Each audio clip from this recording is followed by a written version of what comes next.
पीड़िता आके रिपोर्ट कर सके, तो उसके लिए उस तरह का माहौल भी बनाना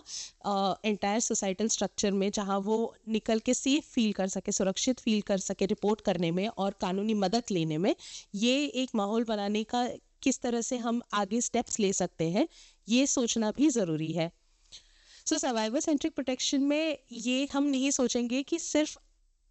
आखिरी रिजल्ट क्या होगा, क्या ऑर्डर मिल सकता है, क्या फ़ायदा हो सकता है या आउटकम क्या है, बट क्या हम पीड़िता को कोशिश कर रहे हैं कि वो जिस समय पे चाहती है रिलीफ, उस समय पे उसे वो रिलीफ मिल सके। जिस चॉइस की रिलीफ वो चाहती है, चाहे वो उस घर में रह के ही वो अपना केस चलाना चाहती है, तो हो सकता है शेयर्ड हाउस होल्ड का ऑर्डर हो, या चाहे वो किसी और घर में रह के अपना सुरक्षा रखना चाहती है, या फिर वो किसी तरह से अगर उसके साथ वापस घरेलू हिंसा होता है तो उसका प्रोटेक्शन मांग सकती है। ये चॉइस ऑफ रेमेडीज जो है वो हम डीवी के अंतर्गत देखेंगे। और control with in the legal process इस तरह से कि